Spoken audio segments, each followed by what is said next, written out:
बिस्मिल्लाहिर्रहमानिर्रहीम, अस्सलाम वालेकुम। सच कौन कह रहा है और झूठ कौन कह रहा है, हकीकत इंतहाई धुंधली हो चुकी है। लंदन के फैसले से पाकिस्तान की सियासत में एक तनाज़ा शुरू हो गया है। नेशनल क्राइम एजेंसी की रिपोर्ट और लंदन अदालत के फैसले को हुकूमत और अपोजिशन जमात PMLN दोनों अपनी अपनी पॉइंट स्कोरिंग के लिए इस्तेमाल कर रहे हैं। आज शहबाज शरीफ की प्रेस कॉन्फ्रेंस के बाद वफाकी वजीर बराए इत्तलात और नशरियात फवाद चौधरी ने शहबाज शरीफ की प्रेस कॉन्फ्रेंस को झूठ करार दे दिया और कहा कि शहबाज शरीफ ने 1 घंटा 10 मिनट जो है वो मुसलसल झूठ बोला है। हुकूमत पाकिस्तान ने लंदन में केस किसी तौर शुरू नहीं किया था।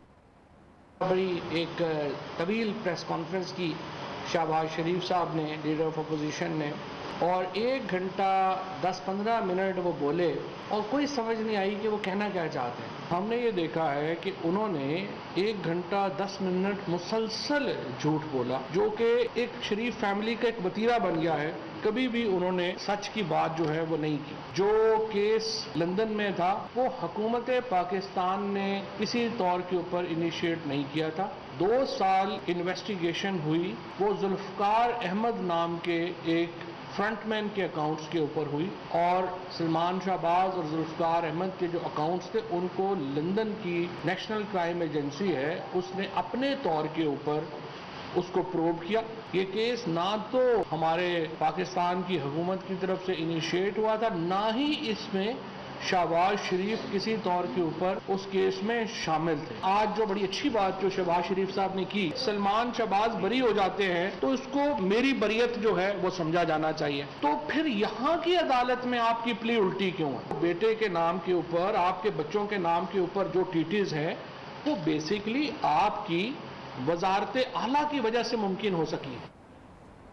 इस केस को शुरू करने में हुकूमत पाकिस्तान की कोई मुदाखलत नहीं थी और ना ही इसमें शहबाज शरीफ शामिल थे, जबकि इससे कबल आज अपोजिशन लीडर शहबाज शरीफ ने प्रेस कॉन्फ्रेंस करते हुए कहा, जिसका फवाद चौधरी साहब जिक्र भी कर रहे थे, बरतानिया की नेशनल क्राइम एजेंसी यानी NCA की रिपोर्ट पर मजिस्ट्रेट की अदालत का जो फैसला आया है, उन्होंने कहा कि इससे हुकूमत को 3 रोज से आग लगी हुई है और कौम को धोखा देने के लिए पता नहीं क्या क्या जो है वो झूठ बोले गए हैं। बस चले अभी इस प्रेस कॉन्फ्रेंस से ख़त्म होने से पहले मुझे वो जेल भिजवा दे, इसमें कोई किसी को शक नहीं होना चाहिए। इमरान खान को दिन रात, दिन में और ख्वाब में मैं मिलता हूँ। रात को वो बुड़बुड़ा उठ पड़ते हैं कि तुम फिर आ गए मेरे पास। दिन में दफ्तर में जब आप उनको मिल जाते हैं, आप मिलने जाते हैं, आप मिल जाते हैं, मेरा जिक्र मेरा होता है। अगर मेरा जिक्र ना हो तो बात मुकम्मल नहीं होती। मुल्तान मेट्रो की ऊपर से लेकर नीचे तक पूरी तरह छानबीन की गई और सबसे पहला ये प्रोजेक्ट था जो कि मौजूदा चेयरमैन नैब ने टेकअप किया और फिर मट्टी झाड़ के वहाँ से निकले। मिलियंस ऑफ पाउंड्स डिफरेंट के 2006 में जो जलजला आया था उसको तो मैं जलावतनी में था, मेरा ताल्लुक को नहीं था। तो अगर ऑफशोर अकाउंट्स में जिस तरह इमरान खान न्याजी कहते हैं कि मेरे पैसे जमा होते थे, तो NCA तो 1 सेकंड में वो निकाल लेती। अदालत आलिया ने, अदालत उस्मा ने मेरे बारे में क्या कहा, full bench Lahore high court का, कि ना कमीशन, ना करप्शन, ना मनी लॉन्ड्रिंग, ना किकबैक। चीफ जस्टिस उसको हेड कर रहे थे कि शहबाज शरीफ बिन Ashiana he has come across like a good guy. मेरी सफाई में हुकूमत बरतानिया ने खुद बयान दिया कि कोई करप्शन नहीं की। बरतानवी अदालत का फैसला पाकिस्तानी सुप्रीम कोर्ट और अदारों के लिए लम्हा फिक्रिया है। शहबाज शरीफ ने बरतानवी अदालत के फैसले को अपनी बेगुनाही साबित करने का परवाना जाहिर करते हुए हुकूमत और इदारों को शदीद तनकीद का निशाना बनाया। नून लीग कहती है कि शहबाज शरीफ को बरतानिया की अदालत से क्लीन चिट मिल गई है, जबकि PTI की हुकूमत का यह मौक़िफ़ है कि इसमें ना तो शहबाज शरीफ का नाम है और ना ही हुकूमत की जानिब से कोई दरखास्त दी गई। मशकूक ट्रांजैक्शन की बुनियाद पर तहकीकात का आगाज हुआ और अकाउंट्स मुंजमद किए गए। दोनों जमातें अपनी जीत करार दे रही हैं, बल्कि मुस्लिम लीग नून की नायब सदर मरीम नवाज ने यह भी कहा कि अल्लाह ने इंटरनेशनल सादिक और अमीन बना दिया है। ये मकालमा जो है वो उनके चचा के साथ हुआ। इंटरनेशनल सादिक और अमीन अल्लाह ने बना दिया आपको। अब देखना यह है कि बरतानवी अदालत का फैसला शरीफ फैमिली के खिलाफ जारी पाकिस्तान की अदालतों और एहतसाब के इदारों में करप्शन के केसेस में कोई मस्बत तब्दीली पैदा कर सकता है या महज पॉइंट स्कोरिंग के जरिए पब्लिक ओपिनियन जो है वो तब्दील किया जाएगा, और उसी की कोशिशें जो हैं वो हो रही हैं। तार साहब हमें कुछ ही देर में ज्वाइन कर रहे हैं, कानूनी माहिर भी हैं, तो ऑब्वियसली इस हवाले से हमें ज़्यादा बेहतर जो है वो सूरत हाल से आगाह कर सकते हैं और रहनुमा है मुस्लिम लीग नून के। एक छोटा सा ब्रेक के बाद वापस आते हैं साथ में। वेलकम बैक टू ब्रेक के बाद एक बार फिर से आपको खुशामदीद कहते हैं। अता तारड़ साहब हमें ज्वाइन कर चुके हैं, रहनुमा मुस्लिम लीग नून और कानूनी माहिर भी हैं। बहुत शुक्रिया अता साहब प्रोग्राम में ज्वाइन करने के लिए। अता साहब, एक बड़ा एतराज जो कि हुकूमत की तरफ से उठाया जा रहा है वो ये है कि शहबाज शरीफ साहब यहाँ ये मौक़िफ़ अपना रहे हैं कि उनका बच्चों से कोई ताल्लुक नहीं है और लंदन की अदालत के ऑर्डर को अपने लिए क्लीन चिट करार दे रहे हैं। तो दोनों जगहों पर अलग अलग मौक़िफ़ क्यों इख्तियार किया जा रहा है? बहुत शुक्रिया, बड़ा पर्टिनेंट सवाल है। देखिए, पहली बात तो ये है कि जो यूके में तहकीकात की गई और शहबाज शरीफ ने वो नोट पढ़ के सुनाया कि वो सिर्फ सुलेमान शहबाज साहब के खिलाफ तहकीकात नहीं थी। शहबाज शरीफ साहब ने 3 फॉर्म साइन किए हैं जिधर उन्होंने शामिल तफ्तीश होने की कंसेंट दी है या रजामंदी का इजहार किया कि आप मेरे अकाउंट की छानबीन कर लें, और तहकीकाती तमाम कागजों के ऊपर शहबाज शरीफ साहब का नाम दर्ज है। नंबर 1। नंबर 2, जो पाकिस्तान की अदालतों में स्टांस है वो हमारा स्टांस पहले नहीं आया। केसेस जब बिल्ड हुए तो केसेस गवर्नमेंट ने बिल्ड किए या नैब ने बिल्ड किए। नैब और गवर्नमेंट का आज तक ये मौकफ है कि शहबाज शरीफ साहब अपने बच्चों के बेनामीदार हैं, यानी प्रॉपर्टी बच्चों की, अकाउंट्स बच्चों के, मगर असल बेनिफिशियरी पीछे शहबाज शरीफ साहब हैं। ये मौकफ हुकूमत का आज के दिन भी पाकिस्तान की अदालतों के अंदर है। हम क्या कहते रहे? हम ये कहते रहे कि ये बात दुरुस्त नहीं है। अब जब यूके का फैसला आया है और उसमें सुलेमान शहबाज साहब और शहबाज साहब दोनों क्लियर हुए हैं, 1 मिनट के लिए मान भी लिया जाए कि ये सिर्फ सुलेमान शहबाज के खिलाफ तहकीकात थी, तो गवर्नमेंट तो कहती है कि शहबाज शरीफ साहब उनके बेनामीदार हैं, वो बेनिफिशियरी हैं। तो going by the governments logic जो उन्होंने पाकिस्तान में ली है, तो हमें तो फिर क्लीन चिट तो गवर्नमेंट के नैरेटिव के मुताबिक मिली ना जी, क्योंकि गवर्नमेंट ने ये मौकफ लिया है, हमने तो ये नहीं लिया। सही। अच्छा अता साहब, मुझे ये बताएगा, मरीम नवाज साहिबा को आज हमने मुबारकबाद भी देते देखा कि अल्लाह ताला ने आपको इंटरनेशनल सादिक और अमीन जो है वो बना दिया है। तो अगर ये फैसला शहबाज शरीफ के लिए क्लीन चिट है तो पाकिस्तान में जारी जो करप्शन के केसेस हैं, अता साहब किस तरह से मददगार हो सकता है यह फैसला? उन केसेस के ऊपर किस तरह से असरअंदाज होगा?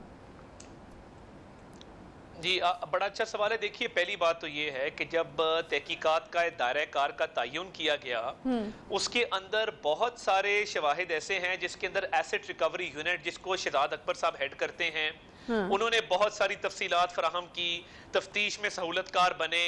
और देखिए, गवर्नमेंट कहती है कि हम नहीं बने, तो फिर जो ऑन रिकॉर्ड दस्तावेजात हैं आपने जो प्रोवाइड किए हैं, एनसीए को क्यों किए और एनसीए ने क्यों आपसे लिए, अगर तहकीकात का मतलब पाकिस्तान के मामलात को डिस्कस करना नहीं था? नंबर 1। नंबर 2, जो डीजी नैब पंजाब सलीम शहजाद साहब की एनसीए के हुकाम के साथ मुलाकात है और उसके बाद ईमेल्स के जरिए खत्तो किताबत है, वो भी ऑन रिकॉर्ड है। वो तमाम तर इल्जामात उन्होंने दोहराए। तो देखिए, क्लीन चिट तो ये बाय ऑल मींस ये जो इसमें अता साहब आपका दूसरा वाला पॉइंट था ना, आपने कहा कि उनसे क्यों राब्ता किया, तो उन्होंने ये कहा है, उन्होंने कहा कि तहकीकात के सिलसिले में एसेट रिकवरी यूनिट जो है उससे राब्ता किया गया, मशकूक ट्रांजैक्शन की बुनियाद पर बैंक ने एनएसी को इत्तला की। नहीं, देखिए, ये बड़ा क्लियर है। ये मेरे पास कुछ दस्तावेजात है, मैं आपको भेज भी देता हूं। इसके अंदर लिखा है कि 7 अरब रुपए का जो मनी लॉन्ड्रिंग का रेफरेंस है नैब का, उसके हवाले से जो यूके में वो कहते हैं कि पैसा आया पैसा गया। क्योंकि देखिए, नैब का इल्जाम क्या है? नैब कहती जी टीटी लगवाई आपने पैसा यूके भेजा और यूके से वापस मंगवाया। अब यूके में 2 ट्रांजैक्शन हो रहे हैं, एक पैसा यूके में एंटर हो रहा है और एक फिर टीटी लग के वहां से एग्जिट हो रहा है बकौल इनके। अब इसमें इन्होंने जो प्रोसीड्स ऑफ क्राइम एक्ट है यूके का, उसके तहत इसकी इंक्वायरी की है और इसकी इन्वेस्टिगेशन की है और इसकी तफसील में गए हैं और ये relevant portion, further inquiries are ongoing. NCA को शक है, I suspect that the movement of funds in this way constitutes the commission of money laundering offences contrary to section फ्ला of the proceeds of crime act, जो कि वो कहते हैं कि इस ऑफेंस का हमें शक है, हम इसकी तहकीकात कर रहे हैं। एक तो बात ये हो गई। ठीक है। कोर्ट्स में देखिए, पाकिस्तानी कोर्ट्स जब शहबाज शरीफ साहब को मनी लॉन्ड्रिंग और असासाजात के केस में बेल मिली, लाहौर हाई कोर्ट के फुल बेंच ने कहा कि इसमें करप्शन का तो इल्जाम ही नहीं है।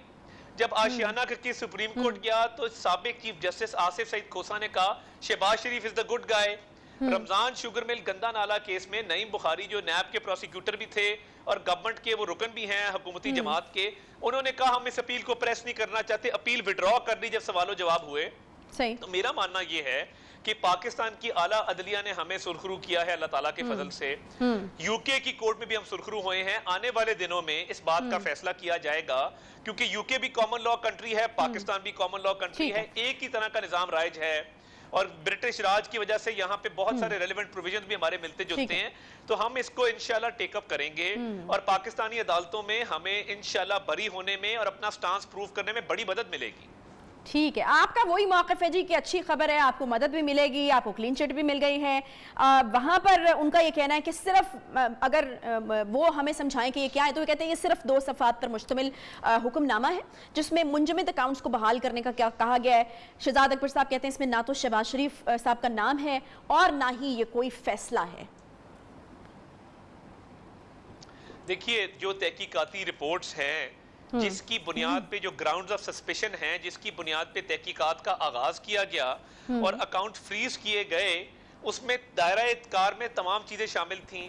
20 माह तहकीकात हुई और एनसीए ने, जो दुनिया की मायानाज एक तहकीकाती इदारों में उसका शुमार होता है, उसने जब कोर्ट से अकाउंट फ्रीजिंग ऑर्डर्स की एक्सटेंशन ली और उसमें उन्होंने कहा मजीद तौसी कर दें, तो उन्होंने ये तमाम इल्जामात दोहराए जो नैब और एफआईए ने लगाए हैं, जो एसेट रिकवरी यूनिट ने लगाए हैं। वो कागजात मैं भेज देता हूँ, आप ऑनर भी कर दीजिएगा, आपके पास पहले भी मौजूद होंगे। तो बात ये है कि जब शहबाज शरीफ साहब के खिलाफ इतना भी एविडेंस नहीं था शहबाज शरीफ साहब के खिलाफ कि उनके अकाउंट फ्रीज कर सकते। सुलेमान शहबाज साहब के अकाउंट फ्रीज हुए, तहकीकात दोनों की हुई। शहबाज साहब ने कंसेंट फॉर्म साइन करके रजामंदी का इजहार किया कि मैं तब शामिल तफ्तीश हो रहा हूं। तो at the end of the day इतना भी मवाद नहीं निकला कि इसका ट्रायल हो सके। तो ये जो अकाउंट फ्रीज हुए थे, ये तमाम तर तहकीकात के बाद उन्होंने किए थे और तहकीकात जारी रही। 20 माह के बाद उन्होंने ये अकाउंट फ्रीजिंग ऑर्डर वापस लिया, सेटिसाइड करवाया कि हमें कोई शवाहिद किसी किस्म के नहीं मिले हैं। ट्रायल में जाना तो दूर की बात है, शहबाज शरीफ साहब के तो अकाउंट फ्रीज नहीं कर सके, बावजूद इसके कि उनके एक एक मामले की गहराई में जाके छानबीन की गई। सही है, ठीक है। अच्छा, शेख रशीद साहब और हुकूमती वुज़रा अता साहब ये कह रहे हैं कि अगर सलमान शहबाज साहब को क्लीन चिट मिल गई है तो फिर पाकिस्तान वापस आ जाएं, तो कोई है ऐसा इरादा उनका? देखिए, एक तो सलेमान शहबाज कभी पब्लिक ऑफिस होल्डर नहीं रहे, कभी सरकारी ओहदा होल्ड नहीं किया, प्राइवेट बिजनेसमैन हैं, उनकी मर्जी वो जब मर्जी आए। मगर देखिए हकीकत क्या है कि यहाँ पे नैब न्याजी गठजोड़ के नतीजे में ऑपोजिशन के सारे रहनुमाओं को जेल भिजवा दिया गया। खुसरो बख्तियार के असासों के बारे में किसी ने नहीं पूछा। मालम जब्बा नैब कहता है चीफ सेक्रेटरी तहकीकात करे, बीआरटी में स्टे ऑर्डर है, फॉरेन फंडिंग में आप कहते हैं मामला सीगा राज में रखा जाए। आटा स्कैंडल, चीनी स्कैंडल, बिजली scandal, LNG scandal, ring road scandal, Lahore वॉल्टन airport scandal, अरबों रुपए के पब्लिक मनी के स्कैंडल है, नैब को वो नजर नहीं आते। और पूरी हुकूमत कह रही सलेमान शहबाज वापस आए, तो वो प्राइवेट बिजनेसमैन है, जब उनको लगेगा कि माहौल साजगार है वो बिल्कुल आ जाएंगे।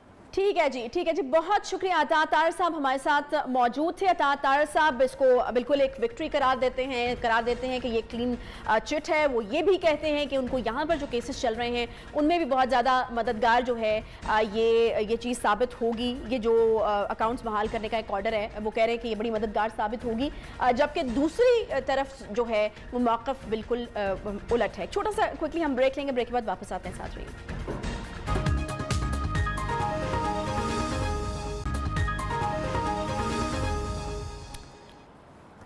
लाहौर से खबर शामिल करेंगे जी। क्राइम के बढ़ते हुए वाकयात, बदअमनी की सूरत हाल ने एक बार फिर से यहाँ पर सबको परेशान कर दिया है। गुज़श्ता रोज डिफेंस के इलाके में लेडी डॉक्टर हौला को मुबैना डकैती की वारदात में कत्ल कर दिया गया। पुलिस के मुताबिक वाकया लाहौर के इलाके डिफेंस ए में पेश आया है, जहाँ नामालूम मोटरसाइकिल सवार मुल्जिमान ने डॉक्टर हौला को डकैती के दौरान मुजाहमत पर फायरिंग करके कत्ल किया। पुलिस के मुताबिक मकतूला डॉक्टर डिफेंस एन ब्लॉक से जेड ब्लॉक में अपनी सहेली रिजा को मिलने गई थी। सहेली रिजा ने पुलिस को बयान में बताया है कि लेडी डॉक्टर ने जैसे ही रिजा के घर के बाहर कार पार्क की तो मोटरसाइकिल सवार डाकू आ गए। रिजा के मुताबिक दोनों डाकू ने पिस्तौल मकतूला की गर्दन पर तान ली। लेडी डॉक्टर की मज़ाहमत पर डाकू ने फायर करके लेडी डॉक्टर को कत्ल कर दिया। सहेली रिजा ने पुलिस को बयान में यह भी बताया है कि डाकू डॉक्टर का पर्स और मोबाइल फोन छीन कर फरार हो गए, जिसके बाद पुलिस ने गुज़श्ता रोज पेश आए वाक़े की सीसीटीवी फुटेज के जरिए डाकुओं को गिरफ्तार कर लिया। डाकुओं की शिनाख्त बिलाल और अयाज के नाम से हुई है। डीआईजी इन्वेस्टिगेशन शारिक जमाल के मुताबिक दोनों मुलजिमान के खिलाफ मुतादिद मुकदमा दर्ज थे। दोनों मुलजिमान आदि मुजरिम थे, क्रिमिनल रिकॉर्ड मौजूद है। पुलिस ने सेफ सिटी कैमरों की मदद से दोनों मुजरिमान को गिरफ्तार भी कर लिया है। अब हैरत अंगेज सवाल यह है कि अगर दोनों मुजरिमान के खिलाफ पहले से मुकदमा दर्ज थे तो वो खौफ की अलामत के तौर पर आज़ाद क्यों दंदन अदे फिर रहे थे? यानी आपने लाहौर के शहरियों को उनके रहमो करम पर छोड़ दिया था और शायद यही वजह है कि ऐसे मुजरिमान हवालात में बंद ना होने की वजह से शहर में डकैतियों की वारदात में इजाफा देखने में आ रहा है। हाल ही में जारी आदादोशुमार और पुलिस रिकॉर्ड हमें ये बता रहे हैं कि रवा साल के 8 महीने 16 दिन का ये पीरियड है जिसमें शहरियों से 1 अरब 71 करोड़ 33 लाख रुपए से जायद मालियत की नकदी और सामान लूट लिया गया।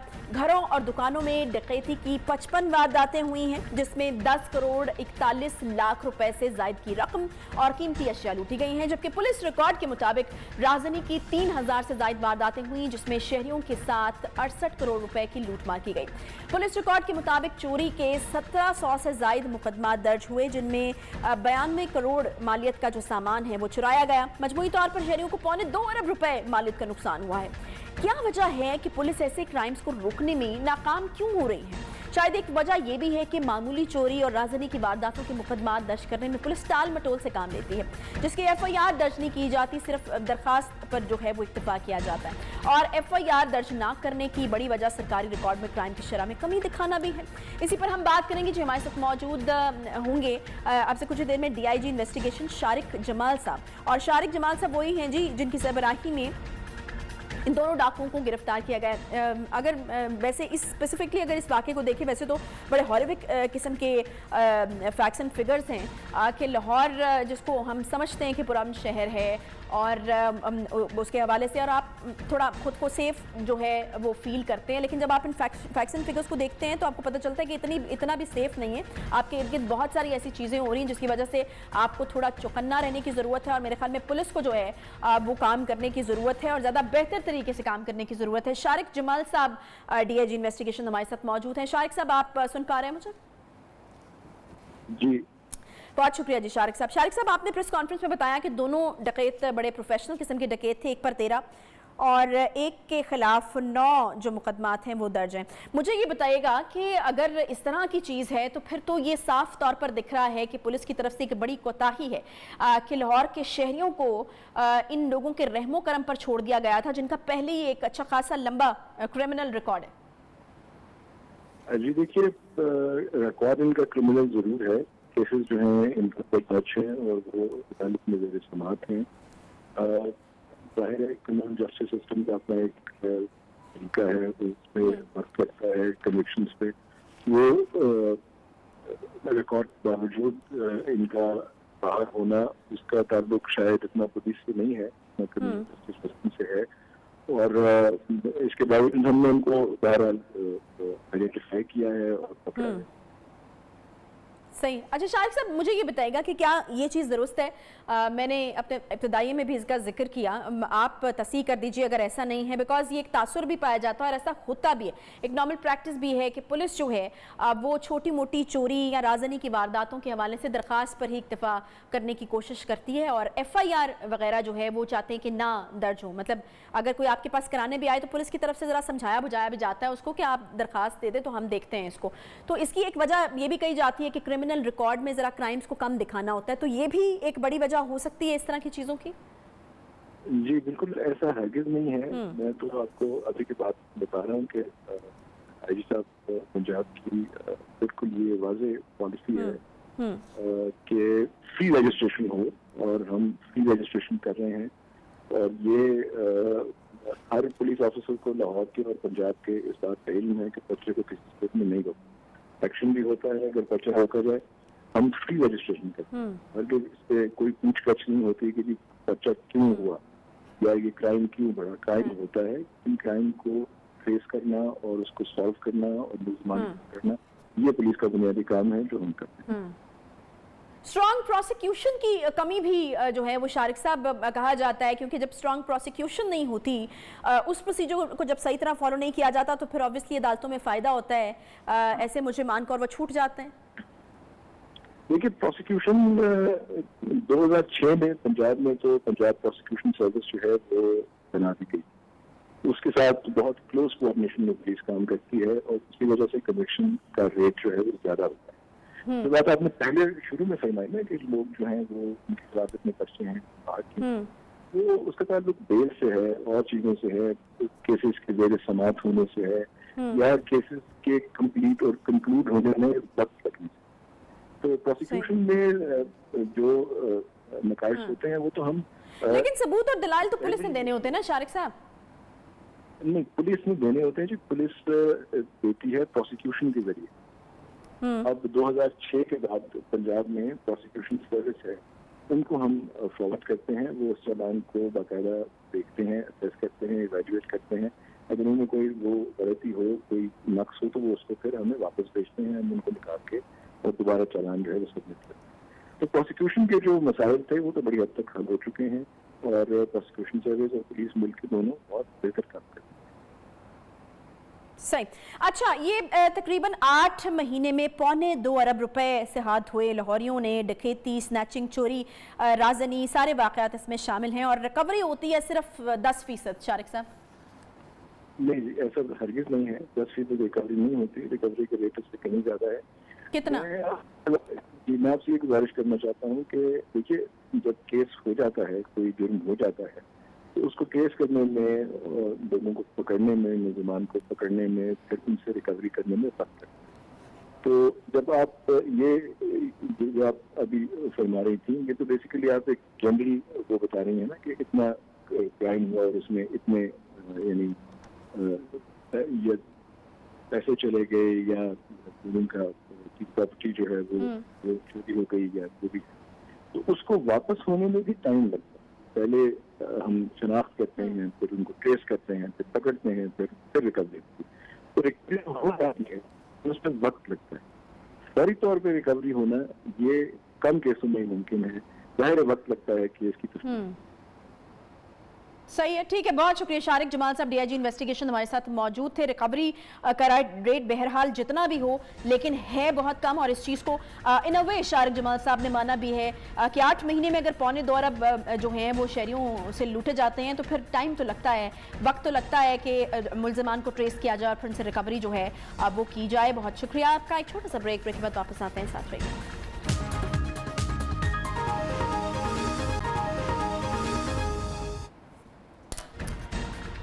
वेलकम बैक जी। ब्रेक के बाद एक बार फिर से आपको खुशामदीद कहते हैं। आलमी सतह पर खित्ते की बदलती हुई सूरत हाल इस वक्त हमारे सामने आ रही है। पाकिस्तान इस वक्त अमरीकी सेनेटर्स के निशाने पर है जी।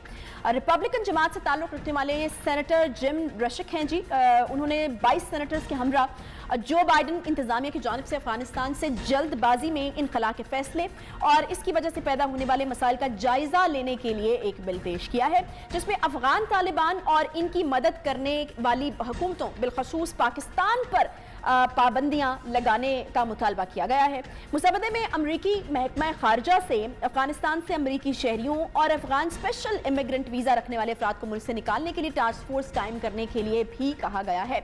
इसके अलावा बिल में तालिबान के खिलाफ मुकाबले के लिए और तालिबान के पास अमरीकी साजो सामान और असलहे को वापस हासिल करने का भी कहा गया है। बिल में सबसे अहम जुज़ आपको बता दें कि उन अनासर पर पाबंदी का मुतालबा है जिन पर तालिबान को मदद फराहम करने का इल्ज़ाम है और इसमें बैरूनी हुकूमतें भी शामिल हैं और पाकिस्तान का इसमें बिलखसूस तौर पर जो है वो नाम डाला गया है। अमरीकी सेनेट में इस वक्त डेमोक्रेटिक और रिपब्लिकन सेनेटर्स की तादाद जो है वो बराबर है। दोनों के 50-50 मेंबरान हैं और किसी बिल को पेश करने और इसको मंजूर कराने के लिए अक्सरियत ना होने की सूरत में नायब सदर कैमला हैरिस जो हैं उनका हतमी वोट इस्तेमाल होगा और उनका हतमी वोट जो है वो हासिल करना होगा। बिल का ड्राफ्ट सामने आने के बाद वफाकी वजीर बराए इंसानी हकूक शहरी रहमान ने शदीद नाराजगी का इजहार किया है और कहा है कि 80,000 जानों की कुर्बानी देने के बावजूद पाकिस्तान को मुर्दे इल्जाम ठहराया जा रहा है। बड़े गुस्से का इजहार उन्होंने किया। हालांकि ये कभी भी पाकिस्तान की जंग नहीं रही। शहरी मजारी ने अपनी ट्वीट में कहा है जी कि पाकिस्तान को वॉर ऑन टेरर में अमरीकी इत्तेहादी होने की सजा मिल रही है।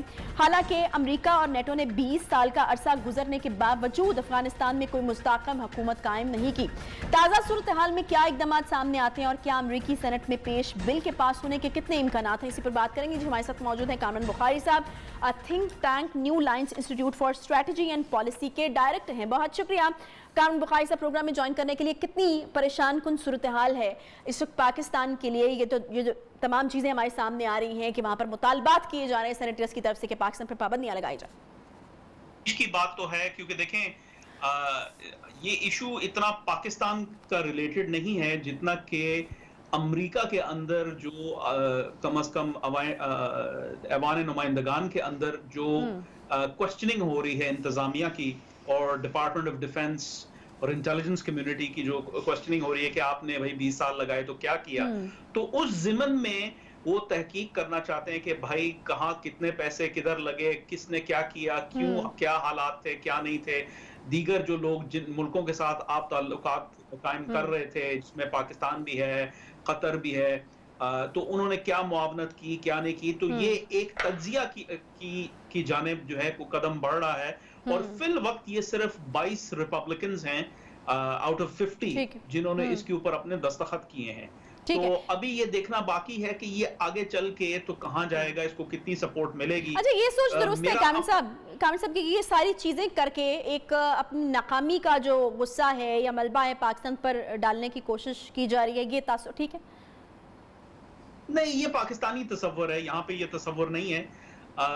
ये तो एक पाकिस्तानी पॉइंट ऑफ व्यू है और ये तो हैरत की बात ये है कि पाकिस्तान के अंदर इसके ऊपर बाज़गश्त जो है वो कई महीनों से चल रही है, जबकि डीसी के अंदर जहां मैं बैठा हुआ हूँ जो है कोई खास गुफ्तगू नहीं हो रही थी। जो गुफ्तगू शुरू हुई है वो ये तालिबान के जो बरसरे इक़्तिदार आ जाने के बाद आवाजें उठना शुरू हुई हैं। उससे पहले एक आध आवाज इधर से आ रही थी और अभी भी इंतजामिया की तरफ से कोई बराह रास्त ब्लेम की बात नहीं की जा रही। जैसे मैंने अर्ज किया कि यहाँ की जो सियासत है, अगले साल मिड टर्म इलेक्शंस भी होने हैं, तो उसको भी जरा मद्देनजर रखने की जरूरत है कि वो उसका भी एक कॉन्टेक्स्ट है जिसके अंदर रिपब्लिकन्स की जानिब से वो तो अपने इंटरेस्ट को सिक्योर करेंगे। हमें क्या हिकमत अमली इस वक्त पर बनानी चाहिए और आपको लगता है कि कोई सैंक्शंस लग सकती हैं पाकिस्तान के ऊपर? देखिए, मैं नहीं समझता, सैंक्शंस तो बहुत बड़ी चीज है, हो जाएगी वो तो मतलब वो पानी सर से गुजर जाएगा। वो बहुत ही कोई, मैं समझता हूँ एक एक्सट्रीम मेजर होगा। ना ही अमेरिका वहां जाना चाहता है, ना ही पाकिस्तान वहां जाने चाहेगा। तो आई डोंट थिंक कि ये इस तरह का कोई सिलसिला होगा। FATF चल रहा है, उसमें थोड़ी सी जो है वो प्रेशर बढ़ाएंगे। फिर उसके अलावा जो वर्ल्ड बैंक IMF के थ्रू जो इमदाद की जा रही है, जो बातचीत चल रही है, उसके थ्रू जो है ना प्रेशर पड़ सकता है। जो एग्जिस्टिंग टूल्स हैं, सैंक्शंस लगना तो एक बहुत बड़ी एक्सट्रीम केस हो जाएगा। और फिर ये है कि अमेरिका के मुफाद में नहीं है। आप अमेरिका के मुफाद को देखें, अमेरिका निकल चुका है अफगानिस्तान से, लेकिन उसको अफगानिस्तान को फिर भी मैनेज करना है। ठीक है, तो अभी क्या जो चल रही है वो दोगली पॉलिसी चल रही है, क्योंकि हम देख रहे हैं ना कि एक तरफ अमेरिका पाकिस्तान के अफगान जंग के में किरदार को सराह रहा है, दूसरी तरफ रिपब्लिकन्स चाहते हैं पाकिस्तान पर पाबंदियां लगाई जाए। नहीं, मैं इसको दोहरा मेयार नहीं समझूंगा। मैं समझूंगा कि एक नई पॉलिसी तरतीब दी जा रही है। अच्छा। जब वो तरतीब का सिलसिला चलता है उसमें बहुत सारी आवाजें उठती हैं। इंतजामिया के अंदर बहुत सारे मुख्तलिफ मकातबे फिक्र पाए जाते हैं, मुख्तलिफ आरा पाई जाती हैं जो बीच में आती हैं और कहती हैं अच्छा ये नई पॉलिसी जो बनेगी उसमें क्या होना चाहिए। तो आई थिंक ये उस सिलसिले की कड़ी है। ये एक लंबा सिलसिला है। अमेरिका ने अभी कोई पॉलिसी इख्तियार नहीं की है, नई पॉलिसी तरतीब हो रही है। बहुत शुक्रिया जी। कामरुन बुखारी साहब हमारे साथ मौजूद थे। खित्ते से चूंकि इनकला हो चुका है तो अब उनको ये लगता है, कामरुन बुखारी साहब ये समझते हैं कि दोगली पॉलिसी नहीं बल्कि नए सिरे से एक पॉलिसी जो है वो तरतीब देने की कोशिश कर रहा है अमेरिका। बहरहाल पाकिस्तान जितना भी कर ले, डू मोर का मुतालबा आता रहा था, लेकिन फिर उसको सराहने का भी वहाँ